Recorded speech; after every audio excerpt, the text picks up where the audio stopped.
Olá, tudo bem? Tudo certo? Tudo ok por aí? Por que o livro de Esther é aceito na Bíblia? As escrituras não dizem quem escreveu o livro de Esther. Alguns estudiosos atribuem isso a Esdras, mas as evidências parecem indicar que foi Mordecai. Ele estava em posição de saber os detalhes dos eventos registrados na história. Tudo relacionado a ele e a Esther, o que os membros da família de Ramã estavam fazendo, e em particular o que aconteceu no castelo de Suzã.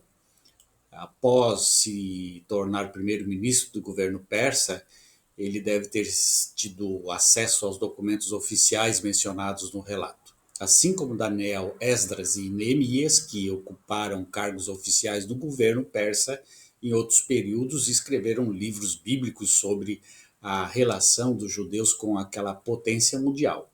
Mordecai foi a pessoa mais indicada para escrever o livro de Esther com a bênção de Deus. No contexto histórico, o relato define o tempo dos eventos do reinado de Assuero, que governou quando o Império Persa se estendia da Índia à Etiópia, incluía 127 províncias do distrito jurisdicionais. Esdras capítulo 1, versículo 1. Você pode ver isso. Estes eventos, assim como a inclusão do livro de Esdras no cânon bíblico, situam os eventos no tempo de um dos três reis, que seria Dário I, o persa, Xerxes I e Artaxerxes Longimano. Entretanto, tanto Dário I quanto Artaxerxes Longimano são conhecidos por terem favorecido os judeus antes do 12º ano de seus respectivos reinados, o que não condiz com o Assuero do livro, já que ele aparentemente não conhecia bem os judeus ou a religião e não estava disposto a favorecê-los. Portanto, acredita-se que o Assuero do livro de Esther seja Xerxes I, filho do rei persa Dário o Grande. Essa interpretação se reflete nas notas e comentários de diversas versões. O livro de Esther aparentemente conta o reinado desde o rei a partir da sua cogerência com seu pai, Dário o Grande. Como os primeiros eventos relatados no livro de Esther ocorreram no terceiro ano do seu reinado, e o restante do relato continua até o fim do seu reinado, o livro deve abranger o período de 493 antes da era cristã a 475 antes da era cristã. O livro de Esther foi escrito algum tempo depois do 12º ano de Xerxes e perto do fim do reinado deste, lá no ano 475 antes da era cristã. O estilo narrativo vivido sugere que a escritora foi uma testemunha ocular. Além disso, como o escritor parece ter tido acesso a documentos governamentais, como Esdras capítulo 10, versículo 2, é muito provável que o livro tenha sido escrito em Susa, uma cidade na província de Elão, que na época fazia parte da Pérsia. Além disso, o hebraico usado, no qual aparecem palavras persas e caldeus, se encaixa tanto na época quanto no local, na Pérsia, onde se acredita que este livro tenha sido escrito. Esdras pode ter levado o livro da Babilônia para Jerusalém no ano 468 a.C., pois fazia parte do cânone da grande sinagoga de Jerusalém antes de desaparecer por volta do ano 300 antes da era cristã. A autenticidade e canonicidade desse livro, há quem duvide da canonicidade do livro de Esther por não ser citado nem aludido nas escrituras gregas cristãs. Mas esta não é uma objeção conclusiva, pois as mesmas circunstâncias se aplicam a outros livros cuja canonicidade está bem estabelecida, por exemplo, Esdras e Eclesiastes. Melito de Sardes, Gregório de Narcisano e Atanásio estão entre aqueles que o omitem de suas listas de livros canônicos. No entanto, Jerônimo Agostinho Orígenes refere-se ao livro pelo nome.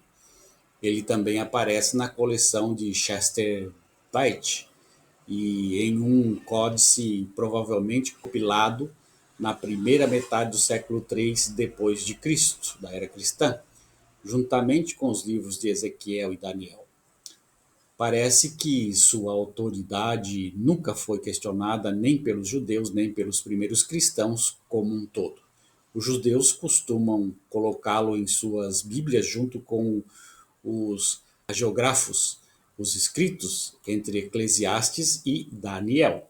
Acréscimos apócrifos foram posteriormente inseridos no livro. Alguns estudiosos datam esses acréscimos por volta do ano 100 da era cristã, cerca de 300 anos após o estabelecimento do cânone tradicional das escrituras hebraicas. O livro de Esther é usado de exagero, pois menciona um banquete realizado durante o terceiro ano do reinado de Assuero, que durou 180 dias. Esther, capítulo 1, versículo de 3 e 4.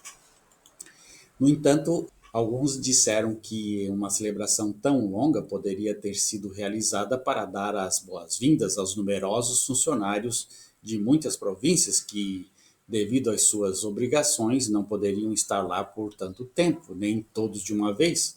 Na verdade, o texto não diz que o banquete durou tanto tempo, mas sim que o rei exibiu as riquezas e as glórias de seu reino por 180 dias.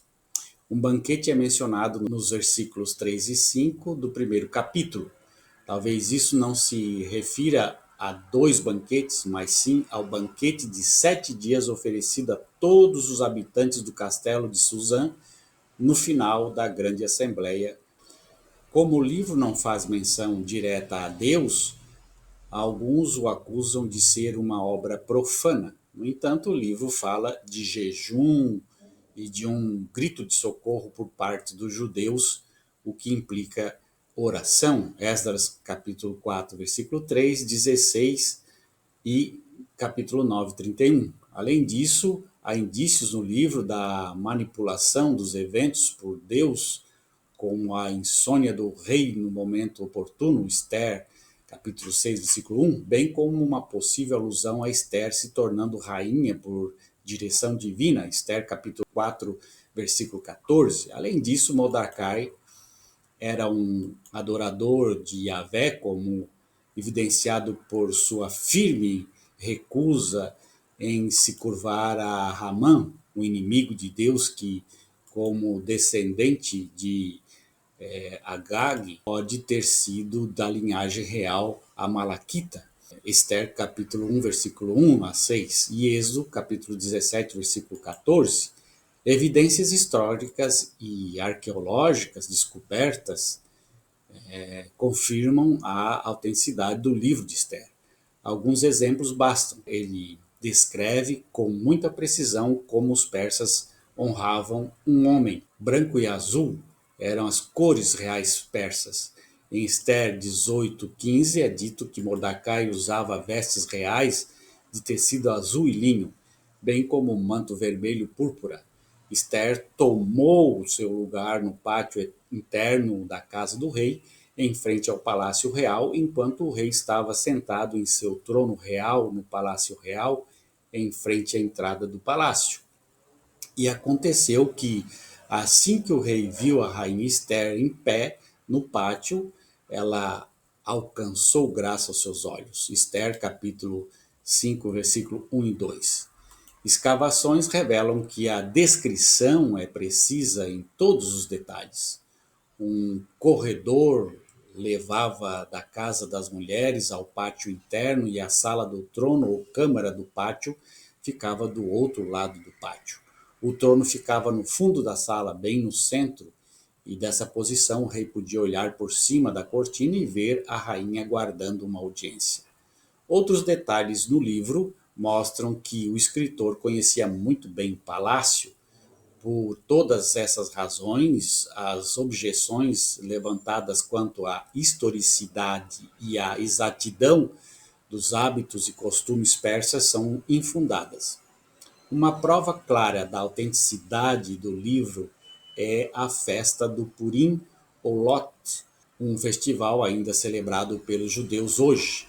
Nesta ocasião, o livro de Esther inteiro é lido nas sinagogas. Uma inscrição cuneiforme encontrada em Borsippa menciona um oficial persa chamado Mordecai, que esteve em Susa no final do reinado de Dário I ou no início do reinado de Xerxes I.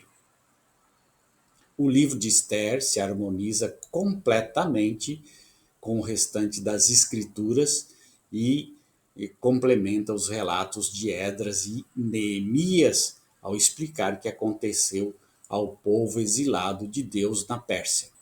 Assim como o restante das escrituras foi escrito para fortalecer, confortar e instruir os servos de Deus, como está escrito em Romanos.